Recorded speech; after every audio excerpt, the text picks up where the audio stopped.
Good morning guys.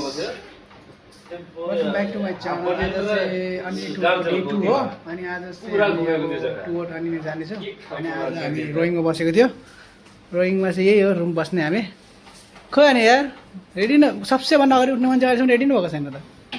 गाडी कसले धोयो? गाडी कसले धोयो अरे ल। अहिले गोद छ यहाँबाट फेरि। ए सबैले धोयो। भाइ रेडी भएर बसिरहेछ। ढिलै यार यो मनस् त एकदम।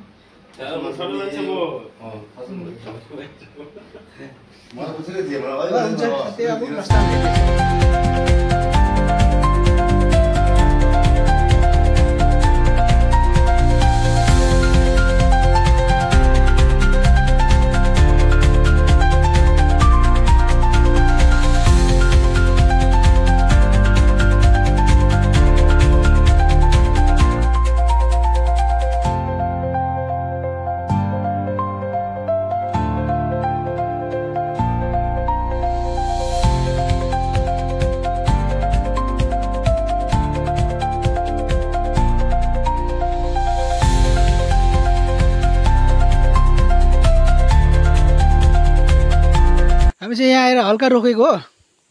यो भाइले उल्टी गरिदिँदो रहेछ कट। अनि हामी चाहिँ यहाँ आएर एकछिन माइडी होइन यो भाइ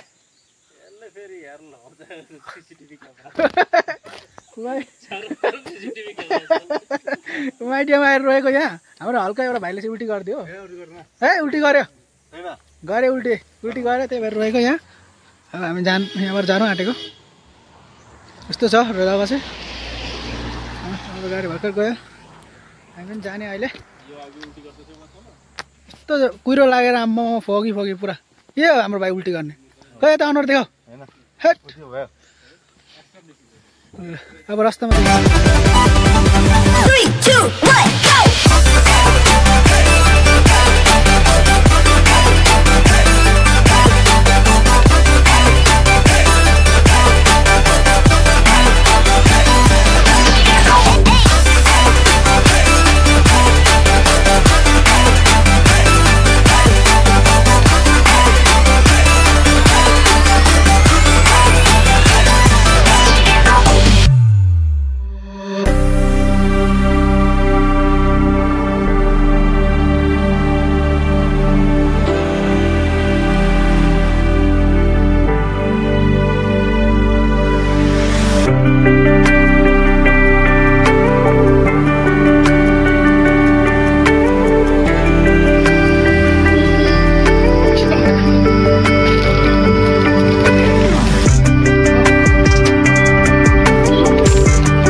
आने का रास्ता एकदम खराब है। पालाले यति राम्रो रास्ता आएपछि एकदम खराब है। जले गर्नु पर्ने त्यसले गर्नु। कस्तो लाग्यो भाइ मजा एकदम खतरनाक है। खतरनाक मनोज अनि हेभी ड्राइभर भइस त त नहीं आना किसी को नहीं आना है, भूल के भी नहीं आना है। ना बाइक में आना है, ना थार लेके आना है, ना डिफेंडर लेके आना है, कोई लेके नहीं आना है। 4x4 लेके आना नहीं ना 4x4 में भी मत आओ, परेशान हो जाएगा। आएगा अरे आएगा वो चलाने वाला आएगा ना। लेकिन जो भी हो बारिश के टाइम में नहीं आने का, बाकी समय में अच्छा है। लेकिन ऐसा गाड़ी लेके नहीं आने का, छोटा गाड़ी 4x4 लेके आना है। हाँ नहीं बोलेरो तक भी ठीक है। बोलेरो हाँ थार इन लोग बहुत ठीक है, वो अच्छा है।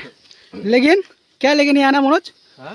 त्यही बस न घन्टा म चप्पल देऊ खुट्टा धुएर आउँछु म बस्नु। यो खोलेर हामी त जग्गा चाहिँ तर रास्ता चाहिँ एकदम खत्तम नि। जे होस् मनोज चाहिँ हेभी ड्राइभर भयो यार।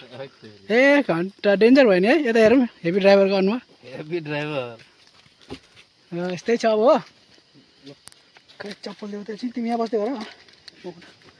अनि अब अनि त कहिले पुग्ने 200 कति थियो 200 कति थियो 20 यार 200 कनि कति थियो खुट्टा धुनु पर्यो।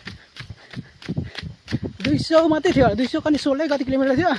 यहाँ 400 गएको भन्दा बेसी भइसक्यो त्यो रास्ता नराम्रो भएर के।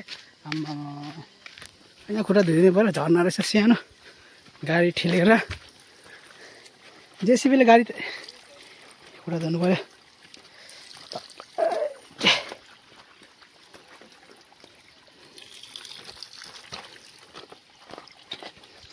हजुरलाई